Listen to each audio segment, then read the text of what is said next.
और शिव जी अपना अभिषेक कराने के लिए जाते थे। मैया पूछती भी थी, अरे भाई आपका अभिषेक करने तो दुनिया लोग आपके मंदिर में आते हैं और आप कहां जाते हैं अभिषेक कराने के लिए? बोले कुछ लोग घर नहीं आए, यही बढ़िया है, उन्हीं के यहां मिल लिया जाए तो ठीक है। कई मित्र आप लोगों के भी होते होंगे जिनको घर नहीं आप बुलाना चाहते होंगे कि नहीं भैया घर नहीं आए, ठीक है। लेकिन जब रावण शराब पीता था तब वह राक्षस हो जाता था। नहीं तो रावण कोई साधारण नहीं था। रावण से बड़ा पंडित त्रेता में कोई नहीं था, रावण से बड़ा ज्ञानी त्रेता में कोई नहीं था।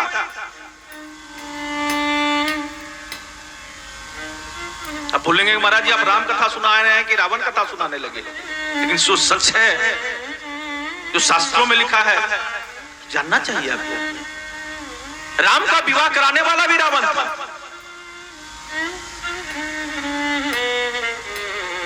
और जब भगवान ने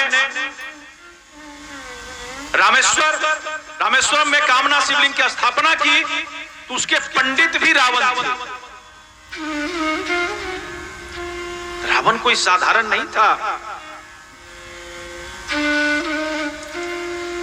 और पूरे विश्व में 2 शिवलिंग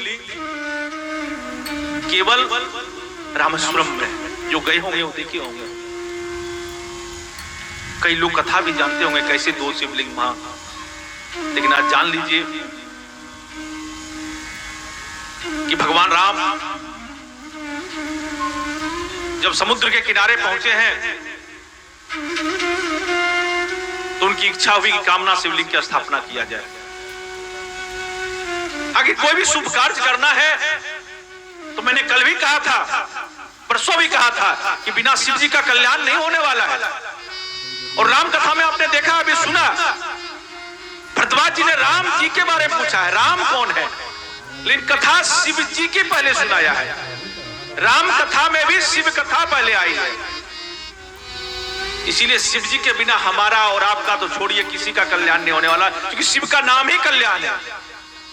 तो भगवान राम ने भी कहा कि हम अपने इष्ट के कामना शिवलिंग की स्थापना करेंगे।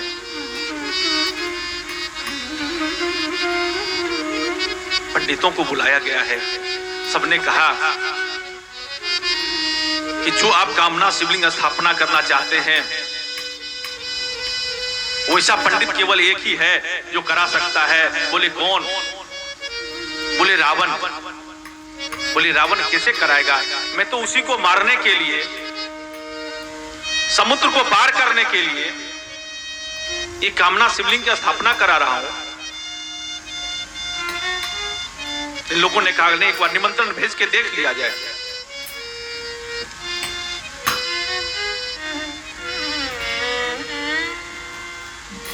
और अंगद को भेजा है श्री राम जी ने कि जाओ भाई रावण को निमंत्रण दे के आओ। अंगद पहुंचे हैं तो जब भी जाए ना पंडित जी के पास तो जरूर पूछते हैं किस लिए यह कथा कराएंगे, किस लिए यह पूजा कराएंगे, क्यों करा रहे हैं, क्या चाहते हैं आप, क्या संकल्प है आपका। तो रावण के पास जब निमंत्रण देने पहुंचा कि भगवान श्री राम कामना शिवलिंग की स्थापना करना चाहते हैं और उसमें आपको आचार्य के रूप में बुलाना चाहते हैं। रावण ने कहा क्या प्रयोजन है, किस लिए करना चाहते हैं। तो अंगद ने कहा कि राम और राम की सेना समुद्र को पार करना चाहती है और रावण और कुंभकर्ण को मारने के लिए यह कामना शिवलिंग की स्थापना करना चाहते हैं। हम आप रहते तो क्या करते, अंगद को वहीं पकड़ के बंद कर देते, अरे हमारे मारने का षड्यंत्र हम ही करें। लेकिन वह रावण था, कहा कोई बात नहीं, मैं चलूंगा, पंडिताई हमारी अलग है और लंकाधिपति अलग है। तो रावण आया है, क्योंकि एक बार पंडित जी आते हैं आपको लिस्ट दे जाते हैं, ये सामान मंगाइए, मैं अमुक समय पर अमुक टाइम में आ जाऊंगा आपके यहां। रावण आया है, सारा लिस्ट थमाया है, लेकिन राम को कहा कि आप कामना शिवलिंग स्थापित करने के उत्तराधिकारी नहीं है। राम ने कहा क्यों नहीं है?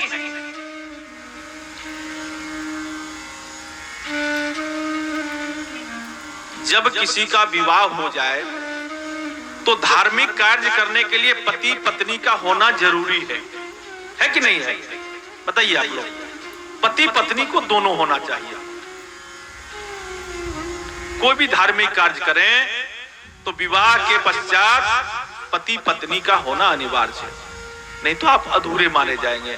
तो कहे आपकी विवाह हो गया है और आपकी धर्म पत्नी आपके साथ नहीं है, इसलिए आप धार्मिक कार्य नहीं कर सकते। तो राम जी ने बड़े सुंदर उत्तर दिया कि भगवान शास्त्र कहता है कि जो भी उसमें अधूरा रह जाए तो जो पंडित आचार्य है उनको पूरा कर देना पड़ता है। अगर पंडित जी आपके आ रहे हैं, अगर फूल बेलपत्र कुछ ले आए तो पाप मत समझिएगा कि पंडित जी पाप कर दिए। जो नहीं है उसको पूरा करने का काम आचार्यों का है। तो राम जी ने कहा जो कमी है वो आप पूरा करिए।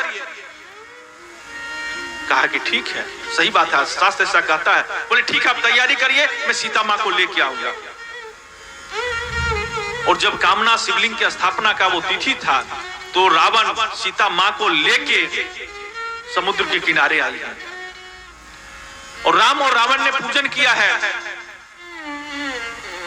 और शिवलिंग के लिए हनुमान जी को कैलाश भेजा है कि जाइए बढ़िया सा एक शिवलिंग लेके आइए। लेकिन हनुमान जी पवन के भी ज्यादा वेग से चलते हैं। जितना स्पीड से हवा चलती है उससे कई गुना तेज चलते हैं। हनुमान जी के पास ताकत कितना? एक हाथी में जितना ताकत होता है उसका 10,000 गुना दिक्पाल में, और 10,000 दिक्पाल के जितने शक्ति होती है उतना शक्ति इंद्र के ऐरावत हाथी में था। और 10,000 ऐरावत का जितना ताकत होता है उतना इंद्र में था। और 10,000 इंद्र के बराबर हनुमान जी थे। लेकिन हनुमान जी समय पर लौटे नहीं।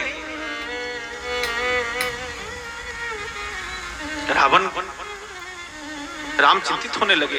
टेलीफोन मोबाइल का समय नहीं था उस समय कि मोबाइल से पूछ लिया जाता कहां पहुंचे, व्हाट्सएप पर लोकेशन मंगवा लिया जाता। व्यवस्था नहीं थी उस समय। तो रावण ने कहा कि भगवान उनको शिवलिंग नहीं मिलेगा।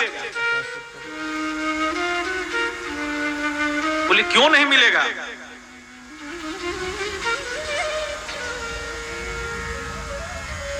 बोले मैं